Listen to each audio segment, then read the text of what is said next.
Se liga só nessa pergunta, ó. Todo pássaro é uma ave, mas nem toda ave é um pássaro. Fato ou fake? Urubus têm predadores? E por que existem tantos passarinhos parecidos com os bem-te-vis? Essas são algumas das muitas perguntas interessantes respondidas nesse vídeo do quadro Ornitólogo Responde.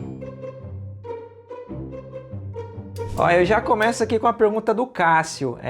Aves de diferentes espécies conseguem se comunicar entre si, como por exemplo, patos e galinhas que vivem no mesmo galinheiro? Ó, a gente sabe que as aves não têm linguagem, né? Mas assim, através da vocalização ou até de sinais visuais, as aves conseguem transmitir uma informação para outra, como pedir comida, avisar a presença de predadores, avisar que está incomodada com a presença da outra ave, coisa assim. E já respondendo a sua pergunta é que sim, acontece às vezes de espécies diferentes conseguirem compreender o que uma outra ave está querendo transmitir, querendo dizer, digamos assim. Isso fica fácil de notar quando uma ave emite uma vocalização de alerta de predador. Aí várias outras aves assim meio que entendem o recado dela. Quem é que nunca viu um João de Barro enfurecido assim, vocalizando na presença de um gavião?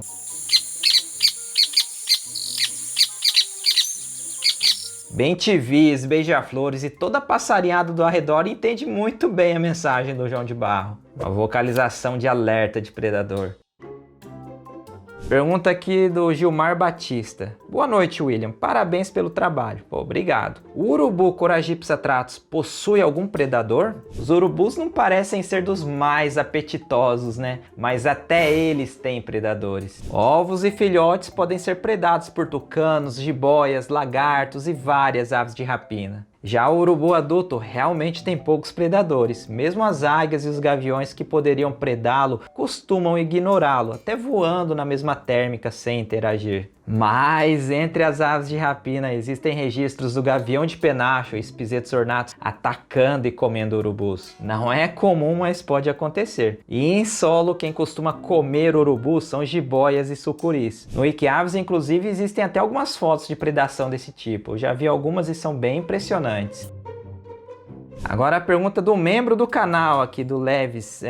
William, tem uma pergunta. Qual a menor e a maior espécie de ave do Brasil? Mande um salve para o meu irmão, que é fã do seu canal. O nome dele também é William. Ô William, meu xará, um grande abraço aí para você, viu? Tamo junto. Bom, respondendo a sua pergunta, a maior e a menor em quê? Em tamanho, em biomassa? Bom, seja como for, a maior ave brasileira seguramente é a ema, que pode atingir pouco mais de 1,5 m de altura e peso de 30 quilos ou até mais. Já a menor ave, ou as menores, são os beija-flores do gênero Lophornis, que de tão pequenos podem ser confundidos até com abelhas mangavas. Alguns beija-flores desse gênero têm 6,5 cm de comprimento e peso de 3 gramas. E tem ainda o caçula, que é um passarinho também minúsculo, de 6,5 cm de comprimento e o peso um pouquinho maior, de 5 gramas. 3 ou 5 gramas, gente, não é quase nada. Essas aves são muito mais leves do que uma moeda de 5 centavos, por exemplo. Pergunta aqui do Geraldo. É comum encontrar pardais em praias? Pois eu fui numa praia e ontem fui de novo e na mesma praia tinha muitos pardais. Então é comum sim. Onde tem seres humanos vivendo, tem pardais. São aves introduzidas que no Brasil se adaptaram muito bem à vida urbana. Isso inclui também as praias movimentadas e até o entorno de sítios. É um tipo de ambiente que oferece comida fácil e locais para ninhos. Se bem que ultimamente nas grandes cidades os pardais andam sumindo. Até tem um vídeo falando sobre isso aqui no canal. Mas assim, ó, Geraldo, o estranho seria se você encontrar um pardal vivendo no cerrado nativo ou nas partes mais selvagens do sertão nordestino. Pois para a sorte das aves nativas, os pardais não conseguiram colonizar os ambientes naturais do nosso país.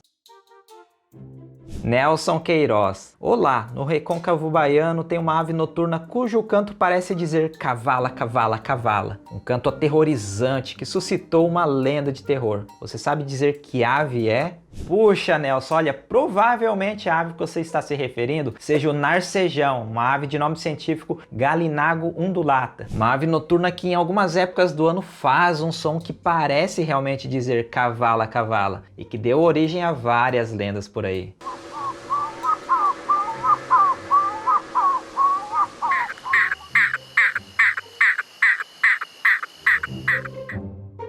Matheus Benedito, qual o maior número de aves que você já registrou em uma só observação? Olha, uma excelente pergunta, hein? O pior é que eu não sei te responder, eu não tenho esse registro. Mas eu sei que uma vez, quando eu fui passarinhar com outro amigo ornitólogo no campus da Universidade Federal do Tocantins, em Araguaína, em um único dia percorrendo as trilhas da floresta ali do campus, registramos mais de 150 espécies de aves. Pois era um lugar sensacional, tinha aves amazônicas, também tinha aves do cerrado, era uma área de transição. E eu lembro também uma outra vez, trabalhando em Caraguatatuba, em São Paulo, eu visitei vários ambientes diferentes no mesmo dia, praia, floresta montanhosa e de baixada, onde eu também registrei um número bem parecido com esse, assim, 150 espécies, ou um pouco mais, um pouco menos. Claro, isso considerando as aves que eu vi e ouvi, registros auditivos e visuais.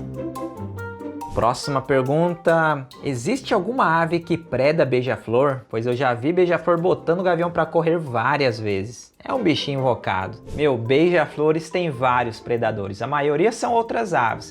Gaviões como o tauató-passarinho, a citer superciliosos, ou falcões como o caoré ou falco rufigularis, são os mais famosos predadores de beija-flores. Uma vez no Mato Grosso, eu lembro que eu estava trabalhando às margens de um rio e em menos de 2 horas eu vi um falcão caoré comendo 3 beija-flores. De tempos em tempos ele aparecia com um beija-flor, comia, sumia e voltava com outro beija-flor nas garras. Então ele estava caçando eles ali por perto. Aves como o chora-chuva, corujas e até alguns tiranídeos também podem caçar beija-flores, pegando inclusive eles em voo. E além das aves, serpentes, lagartos e até grandes aranhas podem lanchar esses passarinhos.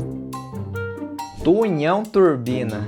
Olá, William. Por que existem tantas espécies de aves que têm cores semelhantes aos do bem-te-vi? É uma coloração que fez sucesso na seleção natural? Essa é uma excelente pergunta que intriga muitos os pesquisadores. Eu até fui atrás de uma resposta e eu encontrei aqui um artigo científico que mais ou menos tenta responder essa questão. O que acontece é que todos esses passarinhos, o bem-te-vi, nei-nei, os seus sósias, os bem-te-vizinhos, todos pertencem à família Tiranidae e até certo ponto são aparentados. No artigo diz que os bem-te-vizinhos, que as espécies dos gêneros Myosetetes, Conopias, Philorhidor, são todos parecidos entre si, pois foram favorecidos pela seleção natural por se assemelharem às espécies mais agressivas, em especial ao bem-te-vi e ao nei-nei. Aí assim, acabam enganando as outras aves pela aparência e ganhando vantagem na busca por alimento em locais onde há outros passarinhos competidores. Os passarinhos podem até evitar brigas com eles só por causa dessa plumagem. E a plumagem também ajuda a evitar o ataque de alguns predadores. Mas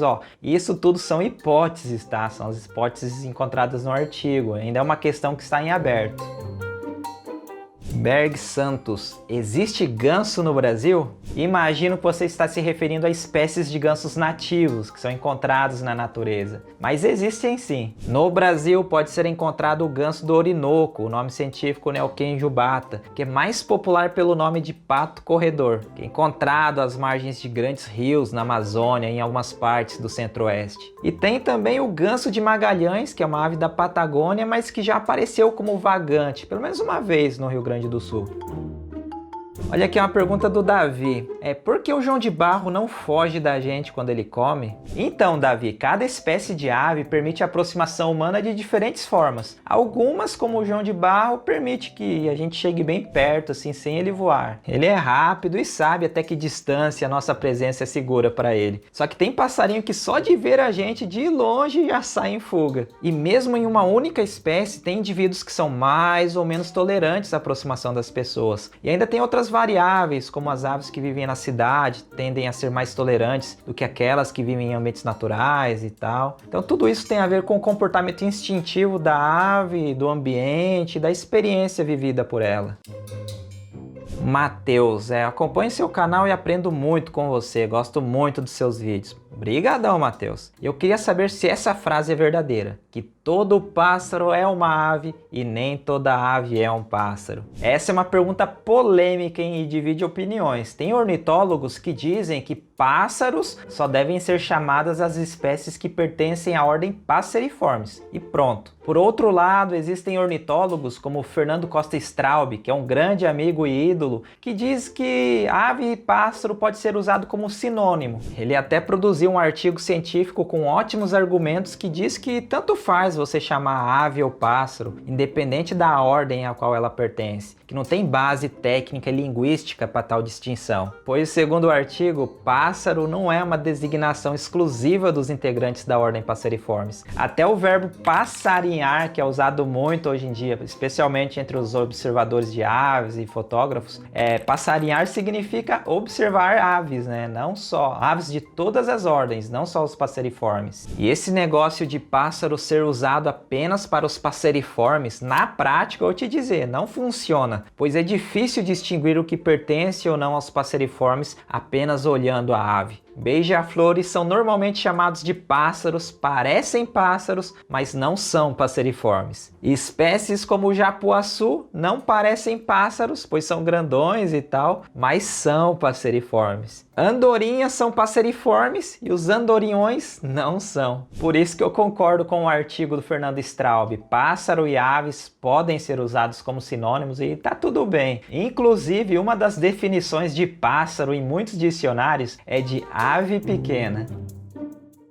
Raimundo Freitas. Aqui na Amazônia, percebemos que quando está se formando grandes nuvens de chuvas, os urubus ficam em grupos voando antes que a chuva chegue. Minha curiosidade é, por que eles fazem isso? Então, normalmente quando vem chuva, quando vem essas tempestades, os urubus e muitas espécies de aves planadoras, eles saem, eles vão embora, né? Eles se deslocam para os dormitórios, para os locais de descanso. Então, eu imagino que esse grupo que você viu em voo estava indo embora, estava fugindo da tempestade, indo se refugiar para os locais favoritos de descanso até essa chuva passar.